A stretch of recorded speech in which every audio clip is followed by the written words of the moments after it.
Efesus pasalnya yang kelima, ayat 1 sampai ayatnya yang ke-21. Hidup sebagai anak-anak terang.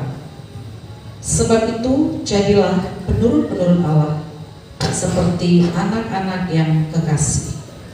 Dan hiduplah di dalam kasih, sebagaimana Kristus Yesus juga telah mengasihi kamu dan telah menyerahkan dirinya untuk kita sebagai persembahan dan korban yang harum bagi Allah. Tetapi percabulan dan rupa-rupa kecemaran atau keserakahan disebut saja tunjangan di antara kamu, sebagaimana sepatutnya bagi orang-orang kudus. Demikian juga perkataan yang kotor, yang kosong atau sembrono, karena hal-hal ini tidak pantas. Tetapi sebaliknya ucapkanlah syukur. Karena ingatlah ini baik-baik, tidak ada orang sundal, orang cemar, atau orang serakah, artinya penyembah berhala, yang mendapat bagian di dalam kerajaan Kristus dan Allah. Janganlah kamu disesatkan orang dengan kata-kata yang hampa, karena hal-hal yang demikian datangkan murka Allah atas orang-orang durhaka. Sebab itu janganlah kamu berkawan dengan mereka. Memang dahulu kamu adalah kegelapan, tapi sekarang kamu adalah terang di dalam Tuhan. Sebab itu hiduplah sebagai anak-anak terang. Karena terang hanya berbuahkan kebaikan dan keadilan dan kebenaran. Dan ujilah apa yang berkenan kepada Tuhan. Janganlah turut mengambil bagian dalam perbuatan-perbuatan kegelapan yang tidak berbuahkan apa-apa, tetapi sebaliknya telanjangilah perbuatan-perbuatan itu. Sebab menyebutkan saja pun apa yang di tempat-tempat yang tersembunyi telah memalukan.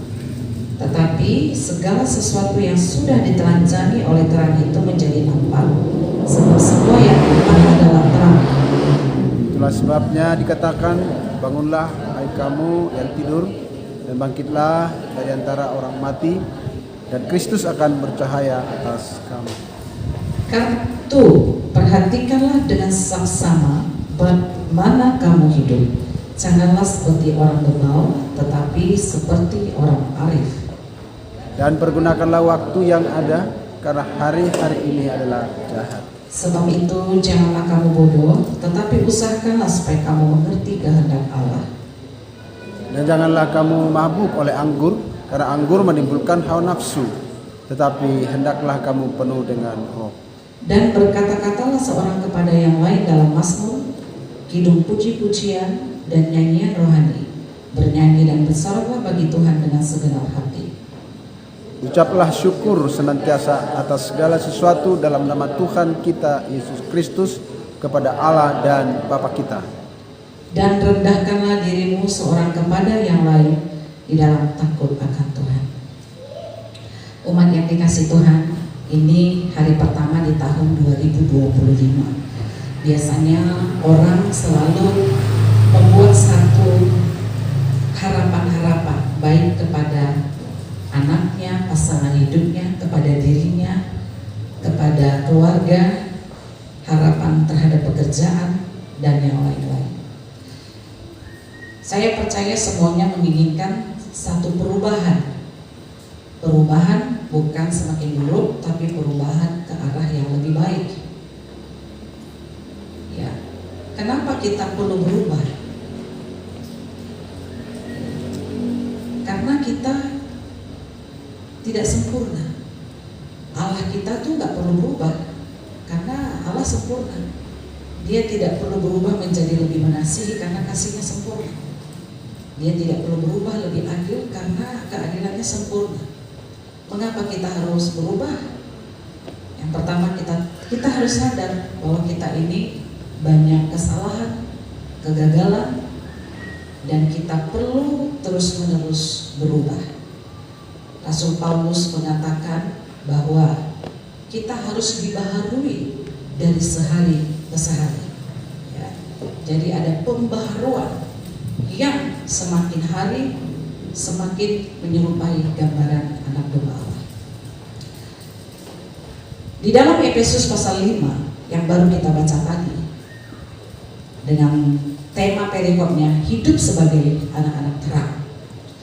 Tentunya perubahan yang Allah inginkan dari kita adalah bagaimana kita boleh hidup di dalam terang, karena Tuhan kita itu adalah terang, dan kerajaan yang dimana Allah kita menjadi raja adalah kerajaan terang.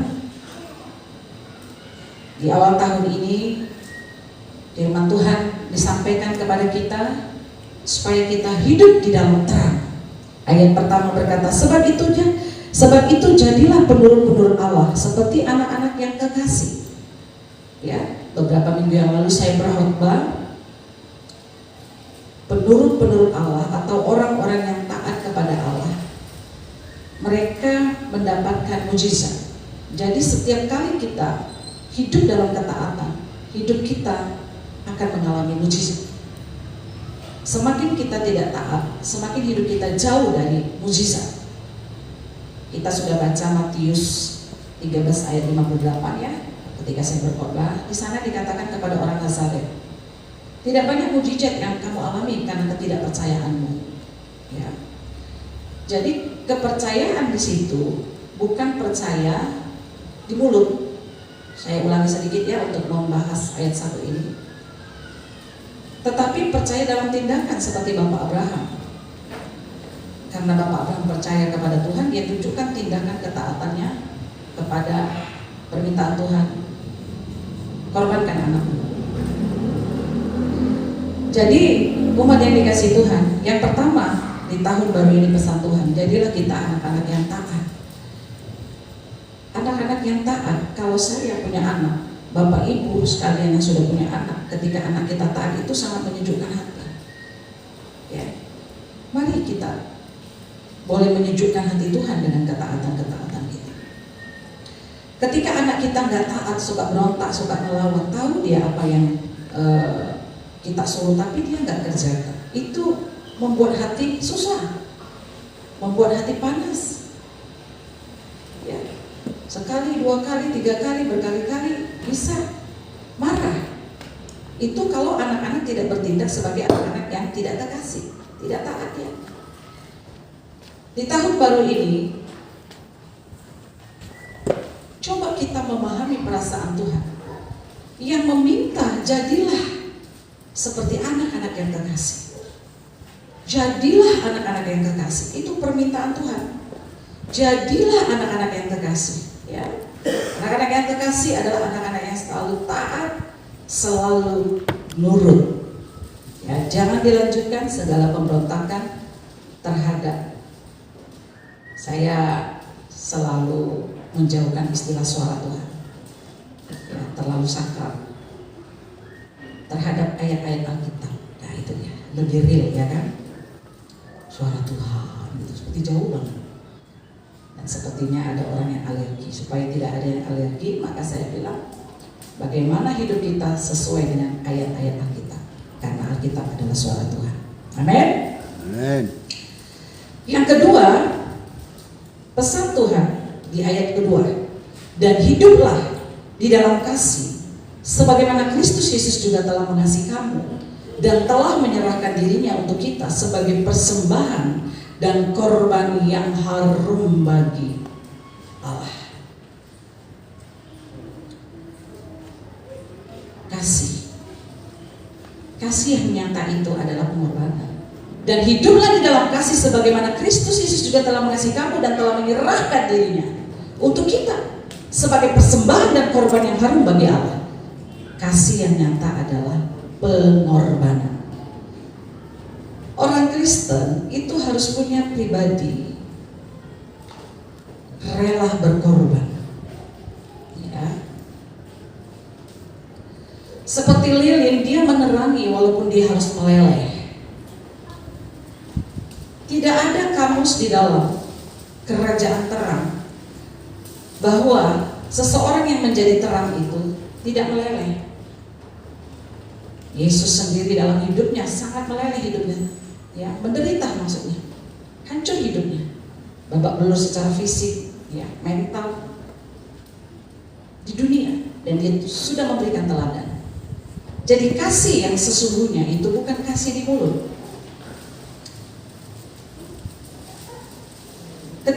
mau membantah orang bilang tidak ada kasih dalam hidupnya. Sebentar dulu, apa definisimu tentang kasih? Kasih itu adalah rela berkorban. Ketika kita mengorbankan orang lain, itu bukan kasih. Ada bisnis orang lain, kita tilang. Ya, ada orang mulai maju sukses, kita sirik. Itu enggak kasih. Kasih itu berkorban. Kasih itu berkorban. Mulai dari hal-hal yang sederhana. Kasih itu enggak perhitungan ya kepada orang yang kita kasih.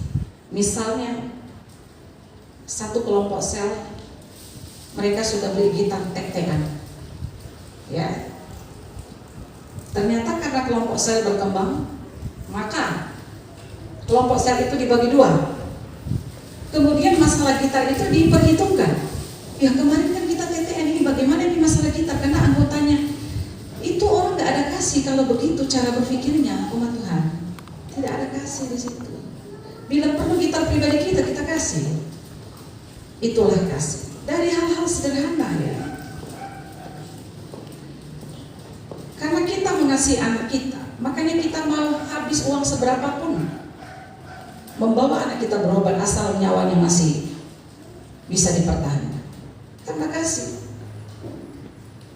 Maka jangan gampang-gampang kita bilang dia nggak ada kasih. Orang yang punya kasih di hatinya, hidupnya diwarnai berkorban, dan berkorban. Seperti tadi Ibu Gabriel Manik berkorban perasaan, harus mengalah. Amin. Itu kasih. Saya waktu ke Jakarta kemarin,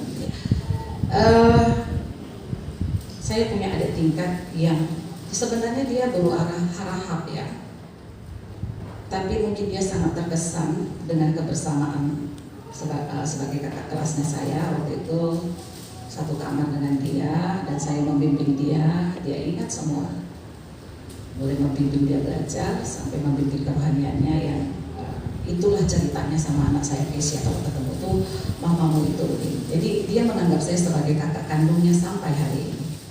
Maka kalau dia tahu saya ke Jakarta, dia bilang kakak harus mampir. Saya pergi ke sana. Apa aja mau dikasih ya. Dia ada tasnya, ini tas saya baru, ini tas saya ini. Semua udah deh, gak usah ngerepotin. Saya selalu bilang itu karena kasih. Ya, sebaliknya, saya juga berpikir apa yang harus kubuat dengan adikku ini. Mereka juga sama-sama pelayan. Dia hanya ngomong sedikit saja, ini karena kasih ya. Kak, kayaknya itu sarung pantai, tahu sarung pantai yang sering dipakai ibu-ibu kalau kayak selendang, tapi bukan selendang, orang bilang sarung pantai kalau pelatihan ya, bukan sarungnya biasa, sarung pantai. Kan waktu itu saya bawa, jadi saya pakai karena mereka tinggal di apartemen tuh dingin sekali di atasnya. Terus, sarung pantainya bagus tuh kak, katanya kan. Mau, kakak ini ya, langsung saya tinggalin. Menurut saya, ketika kita mengasihi, kita tuh nggak hitung-hitungan. Benar, kita nggak hitung-hitungan. Ketika kita mulai hitung-hitungan, kita perlu perbaiki, ya, nggak perlu hitung-hitungan. Marhobas di sini, ya, karena kita kasihan sama para marhobas, blender pastori harus selalu dipakai. Walau akhirnya blender bisa rusak dan harus pensiun, nggak apa-apa. Jangan hitung-hitungan. Tuhan Yesus tidak hitung-hitungan loh kasih nyawanya. Pesan Tuhan yang kedua di tahun baru ini, mari kita belajar menjadi orang yang tidak hitung-hitungan. Jangan katakan di hatimu ada kasih kalau kau masih perhitungan banget gitu ya, perhitungan banget. Kita harus belajar menjadi orang yang berkorban. Tenaga, pikiran, uang, skill kita, pengetahuan kita. Ya. Jadi itulah kasih. Kalau kita datang hanya berkata, apa yang bisa ku dapat dari gereja? Apa yang bisa ku dapat dari pelayanan? Keuntungan apa? Ketika kita berbicara keuntungan, itu salah di mata Tuhan. Kita datang ke gereja harusnya berkata, karena aku telah menikmati anugerah Tuhan di dalam persekutuan ini, apa yang harus kubuat untuk pelayanan? Begitu. Supaya ibadah kita dan pelayanan kita itu tidak formalitas. Ya, apapun yang dilakukan dengan formalitas hasilnya nggak baik ya. Jadi pesan kedua, tadi yang pertama jadilah anak-anak yang kekasih ya. Yang kedua, hiduplah di dalam kasih seorang dengan yang lain dan di dalam persekutuan bersama kita di gereja ini, yang diwarnai dengan hidup yang tidak hitung-hitung. Cuma aku aja yang gotong royong, dia nggak pernah, biarkan sih itu. Kalau marhobas ini ada ini aja orangnya, siapa itu nggak pernah mulai masuk berjemaat di sini atau apa, biarkan saja. Kulihat listnya daftar bangunan, tidak mau peduli pembangunan. Apapun biarkan saja. Masing-masing kita perbaiki diri sendiri. Amin. Jangan hitung-hitung tenagamu yang sudah kau berikan, karena semua kau berikan bukan untuk gereja, untuk manusia, tetapi untuk Tuhan. Katakan amin. Ya. Itulah kasih. Kasih adalah pengorbanan. Orang pelit adalah orang yang tidak punya kasih. Percaya. Orang pelit adalah orang yang tidak punya kasih. Jadi kasih yang nyata itu adalah satu sikap yang nyata, mau dan rela berkorban, bukan mengorbankan orang lain. Pesan yang ketiga, kita baca ayat 3-7, demikian firman Tuhan. Tetapi percabulan dan rupa-rupa kecemaran atau keserakahan disebut saja pun jangan di antara kamu, sebagaimana sepatutnya bagi orang-orang kudus. Demikian juga perkataan yang kotor, yang kosong, atau yang sembrono, karena hal-hal ini tidak pantas. Tetapi sebaliknya ucapkanlah syukur. Karena ingatlah ini baik-baik, tidak ada orang Sunda, orang cemar, atau orang seraka, artinya penyembah berhala, yang mendapat bagian di dalam kerajaan Kristus dan Allah. Janganlah kamu disesatkan orang dengan kata-kata yang hampa, karena hal-hal yang demikian mendatangkan murka Allah atas orang-orang durhaka. Sebab itu janganlah kamu berkawan dengan mereka. Pesan ketiga di tahun yang baru ini, di hari pertama di tahun 2025 adalah biarkanlah hidup kita tidak masuk di dalam kecemaran. Ya, katanya tidak pantas, ya. Bahkan di ayat 7, sebab itu janganlah kamu berkawan dengan mereka. Kita tahu ada komunitas yang akan meracuni hidup kita. Jaga diri kita. Pergaulan yang buruk merusak kebiasaan yang baik. Tuhan tidak menyuruh kita membuang orang itu, tetapi kita harus tahu apakah kehadiran kita di sana, di satu komunitas yang cemar, itu akan membuat mereka menjadi kudus atau kita yang menjadi cemar. Kita harus tahu dulu status diri kita. Kalau kita akan menjadi rusak dalam satu komunitas, asingkan dirimu, jauhi dirimu, kata Tuhan. Tapi ketika engkau sudah kuat di dalam fondasi iman, seperti Kristus turun dari surga untuk menyelamatkan dan mencari yang hilang. Pesan firman Tuhan, sekali lagi saya baca mulai ayat 3, apa-apa saja yang harus kita jauhi. Tetapi percabulan dan rupa-rupa kecemaran dan keserakahan disebut saja pun jangan, disebut aja jangan. Nanti kita yuk korupsi yuk, nanti disebut saja jangan, apalagi dilakukan. Di situ tuh ada loh websitenya, situs porno yang baru. Disebut saja pun jangan, dibicarakan jangan, apalagi dilakukan. Ya. Sebagaimana sepatutnya bagi orang-orang kudus. Jadi nggak patut. Hal-hal itu hanya patut bagi orang cemar. Demikian juga perkataan yang kotor. Ya. Yang kosong dan yang sembrono, karena hal-hal ini tidak pantas. Tetapi sebaliknya ucapkanlah syukur. Karena ingatlah ini baik-baik, tidak ada orang sundal, orang cemar atau orang serakah, artinya penyembah berhala, yang mendapat bagian di dalam kerajaan Kristus dan Allah. Janganlah kamu disesatkan orang dengan kata-kata yang hampa, karena hal-hal yang demikian mendatangkan murka Allah atas orang-orang berhala. Sebab itu, janganlah kamu berkawan dengan mereka. Oke? Pesan ketiga, jadilah orang kudus yang tahu apa yang pantas kita lakukan, kita perkatakan, bahkan di mana kita berdiri. Pemazmur Daud berkata, berbahagialah orang yang tidak berdiri di dalam kumpulan pencemooh, yang tidak duduk bersama orang fasik. Nah, begitu ya. Pesan yang keempat, kita baca ayat 8 dan 9. Memang dahulu kamu adalah kegelapan, tetapi sekarang kamu adalah terang di dalam Tuhan. Sebab itu hiduplah sebagai anak-anak terang, karena terang hanya berbuahkan kebaikan dan keadilan dan kebenaran. Perhatikan, kita harus berbuah. Saya juga sudah khotbah di akhir-akhir minggu kemarin, tahun 2024. Kita ini menjadi ranting yang berbuah atau ranting yang akan dipotong. Kalau kita ranting yang berbuah, karena katanya ayat 9, karena terang hanya berbuahkan, jadi ada buah. Karena terang hanya berbuahkan, percabulan enggak ya? Terang itu enggak berbuah percabulan. Karena terang hanya berbuahkan keserakahan, enggak. Karena terang hanya berbuahkan pelit, enggak. Terang hanya berbuahkan kebaikan, keadilan, dan kebenaran. Jadi orang baik, orang yang selalu adil, orang yang selalu benar, ya dipanjangkan sendirilah dalam pengertian yang dibangun oleh kebenaran firman. Pesan selanjutnya, dan ujilah apa yang berkenan kepada Tuhan.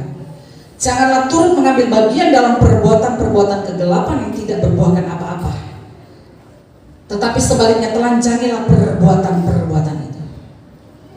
Apa artinya telanjangilah perbuatan-perbuatan itu? Pesan berikutnya adalah berani menegur. Di dalam terjemahan firman Allah yang hidup, saya baca aja ya. Janganlah turut serta dalam kesenangan yang tak berfaedah dari dunia yang jahat dan gelap, ya.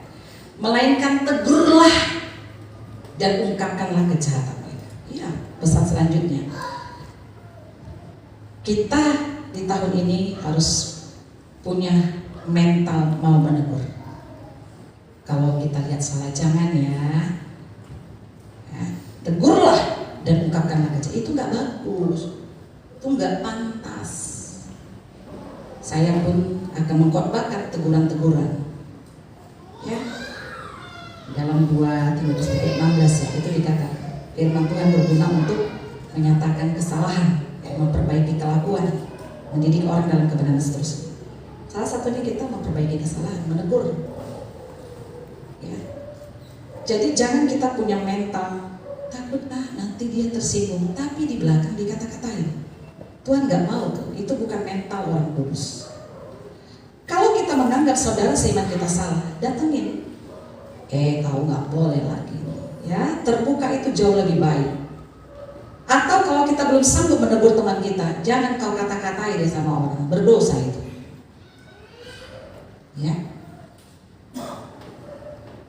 Kalau belum sanggup menegur, paling tidak jangan mengata-ngatain orang.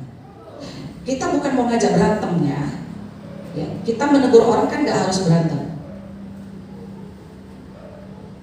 tapi harus dinyatakan, ya. Itu firman Tuhan. Tuhan maunya seperti itu, dan Tuhan kasih teladan juga seperti itu. Di bumi Tuhan Yesus kan menegur, bahkan kepada orang yang sudah berkali-kali ditegur, tidak mau berubah, bahkan merasa dirinya rohani. Tuhan berkata dengan teguran yang cukup tajam, hai kamu keturunan ular ludah, kamu seperti kuburan yang dilabur putih, dari luar tampak bersih, tapi di dalam penuh tulang-tulang yang berbau busuk.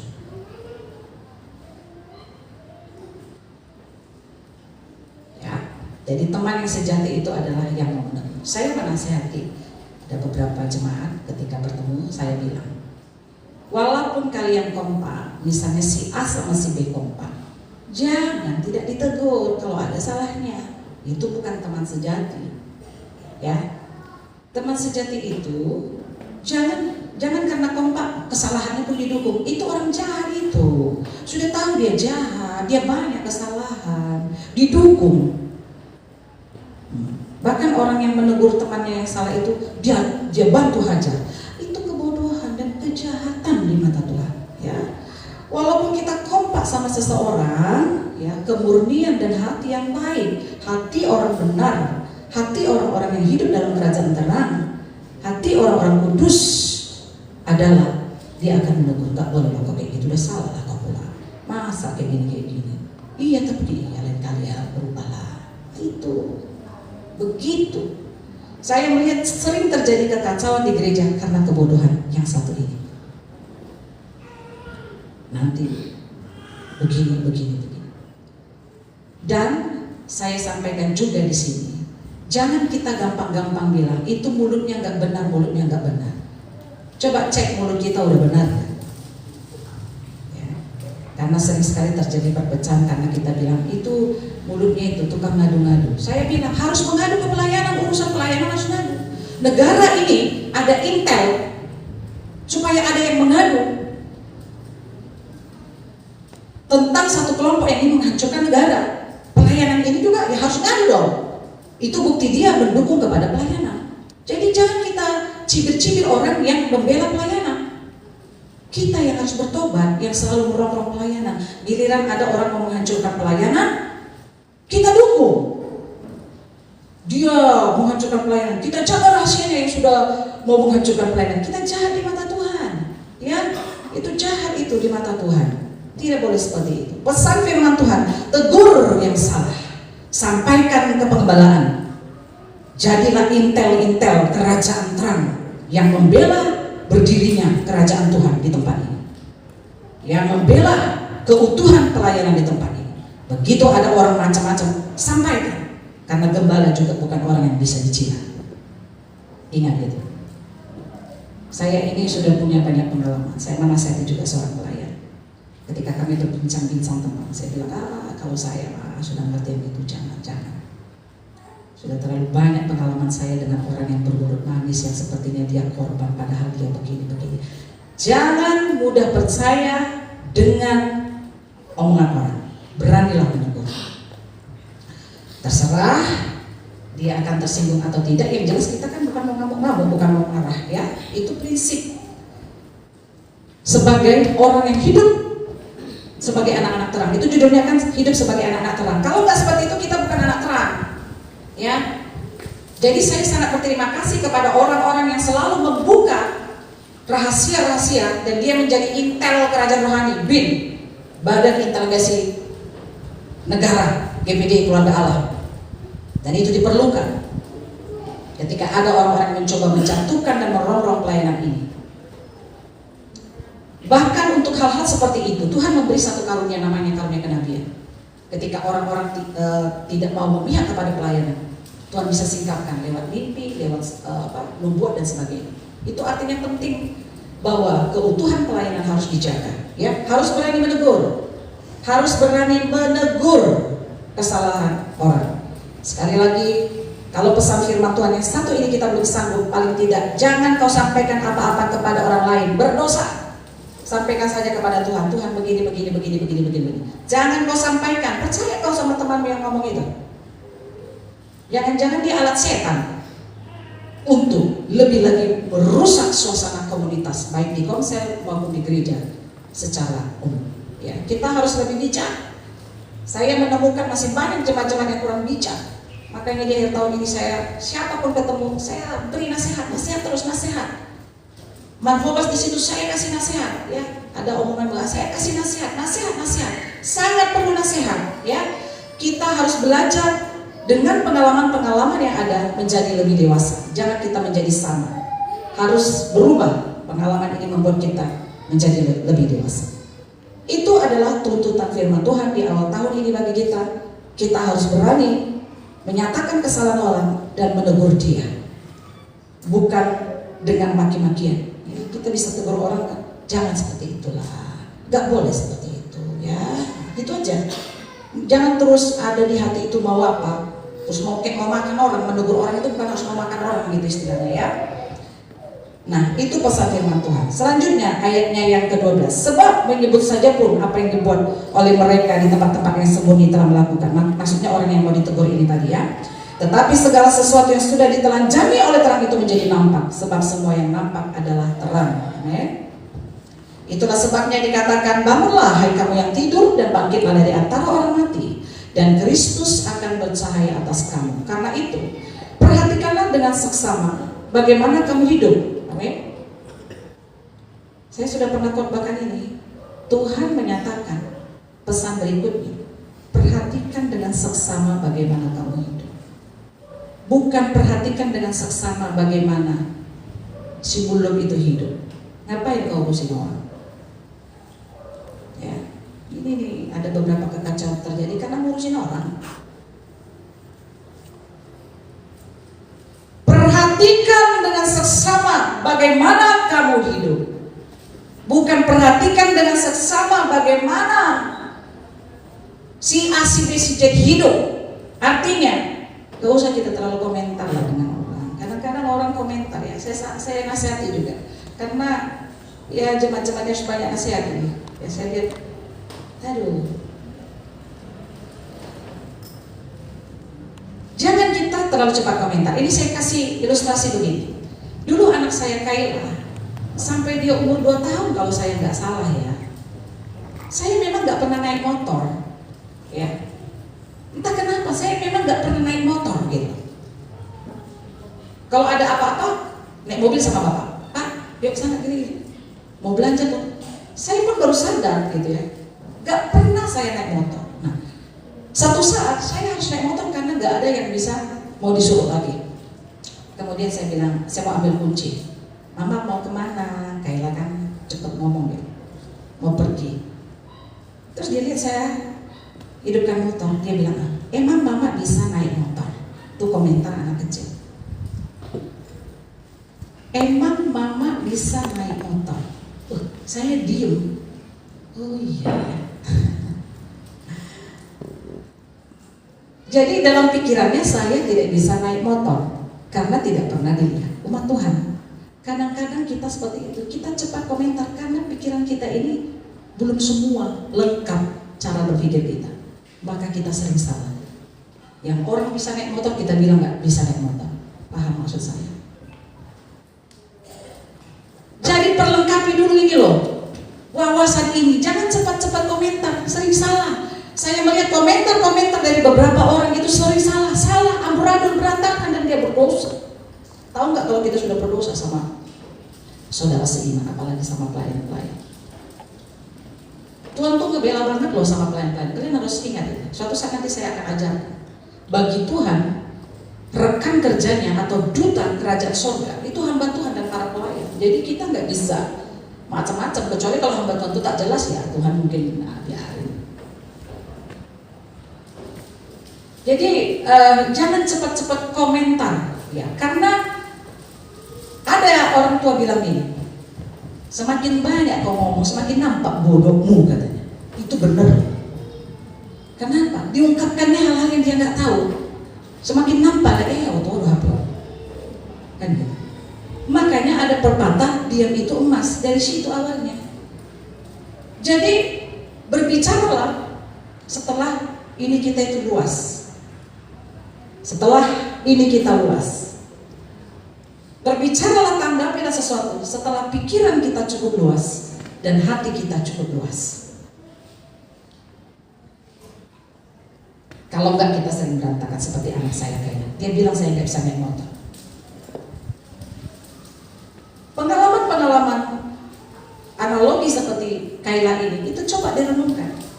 Itu pesan firman Tuhan. Ya kalau mau ya kan, kalau nggak mau ya macam mana. Saya selalu sampaikan seperti itu ya, supaya jangan merasa kok ini dipaksa-paksa. Tidak, Tuhan nggak pernah maksa ya.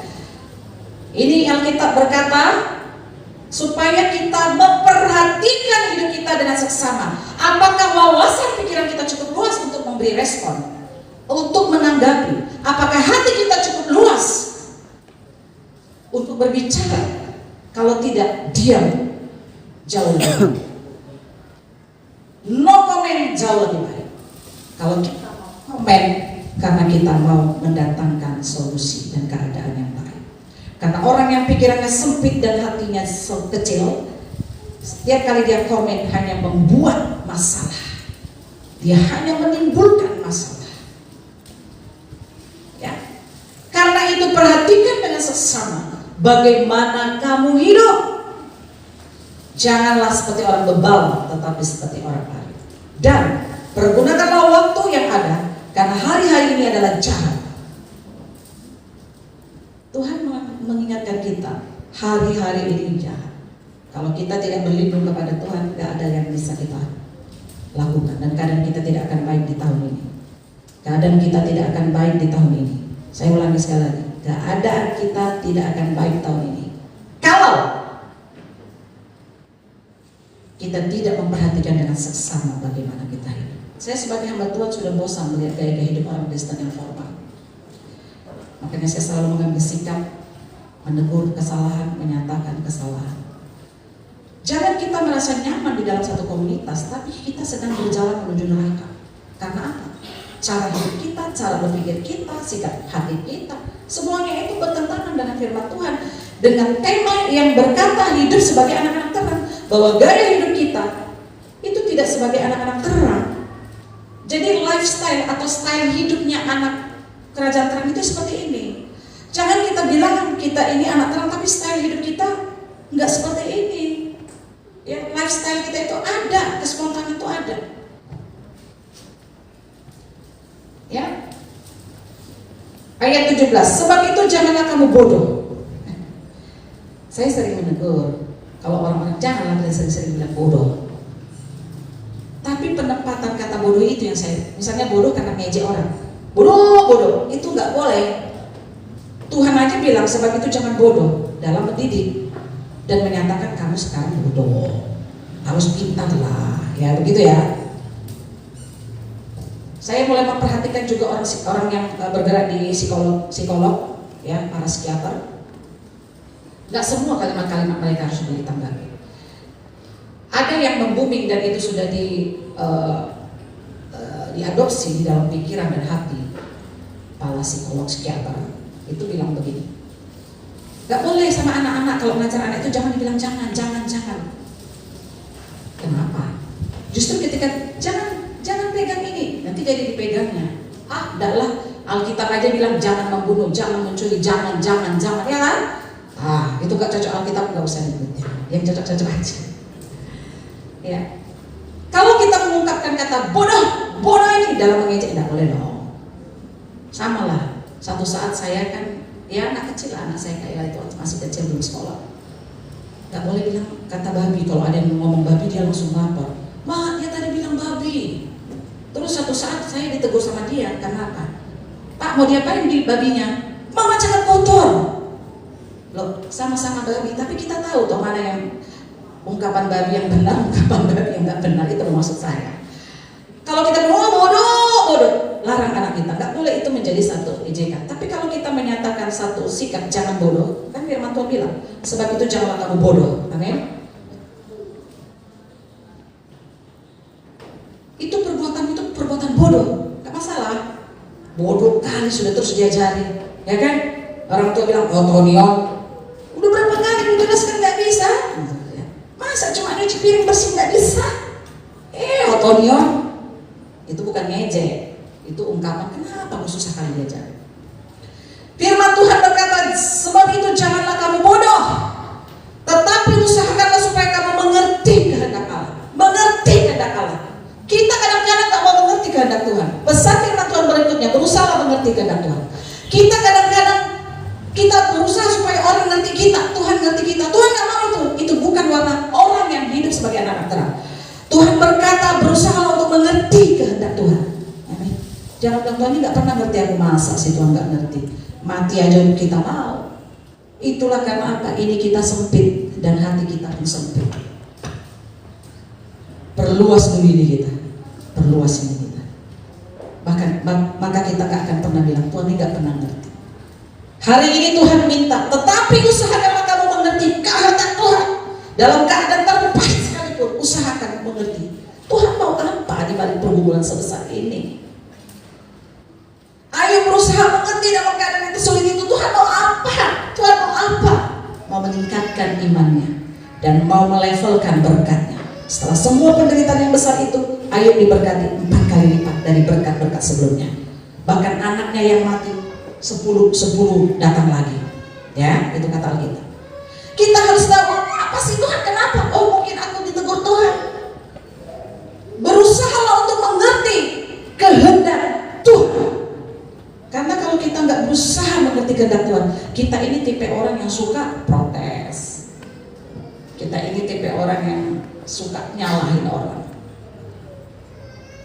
Bahkan ketika ada orang memfitnah kita, Tuhan mau apa? Usahakanlah supaya kamu mengerti kehendak Allah.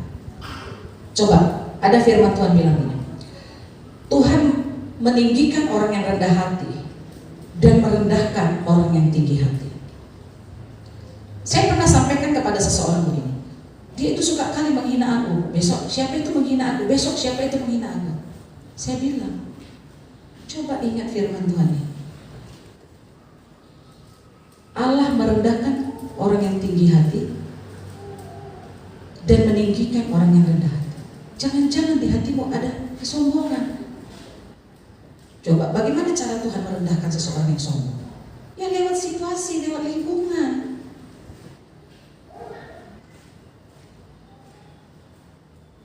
Alkitab itu harus real ya di dalam kehidupan kita, supaya kekristenan kita itu bukan simbol. Ya, jadi kita berusahalah. Kenapa ya kok banyak orang menghina aku? Berusahalah untuk mengerti. Kenapa ya kok banyak kali persoalanku? Kenapa ya kok begini? Cari tahu kehendak Allah. Barangkali ada yang harus diperbaiki. Setelah diperbaiki, baru semuanya bisa normal lagi. Ya, maka pesan firman Tuhan berikutnya, usahakanlah supaya kamu mengerti kehendak Tuhan. Mengerti kehendak Tuhan. Selanjutnya, dan janganlah kamu mabuk oleh anggur, karena anggur menimbulkan hawa nafsu, tapi hendaklah kamu penuh dengan Roh Kudus. Jangan kedagingan, itu pesan selanjutnya. Biarlah Roh Tuhan ada pada kita. Jangan kedagingan. Biarlah Roh Tuhan ada pada kita. Kemarin anak kita Esther bersaksi di depan. Saya melihat ada power yang kuat dari dirinya. Waktu itu saya berpikir, ya, itu mereka pertama kali ibadah itu tanggal berapa? 24 ya kalau masih. Jadi saya tiba-tiba saya bicara dengan hati saya gini, pelayanan ini kecil sekali. Artinya kalau ya masih banyak pelayanan yang besar, tapi kayak mesin memproduksi hamba Tuhan. Mulai kami merintis yang namanya Ratna Tobing, yang namanya Esra Sihombe, yang namanya Tio Silalahi, yang namanya si Riris, si Ratna. Tiba-tiba mereka, waktu itu kan mereka bukan bergereja di sini ya, saya flashback.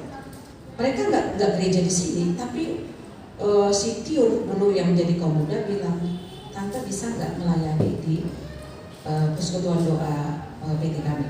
Itulah awalnya. Akhirnya ada beberapa orang kok tertarik datang bergereja di sini. Kita tahu dulu ya banyak-banyak dari PT itu, dari dormitori mereka Sabtu udah datang, mereka datang ke pastori dan mereka pulang minggu.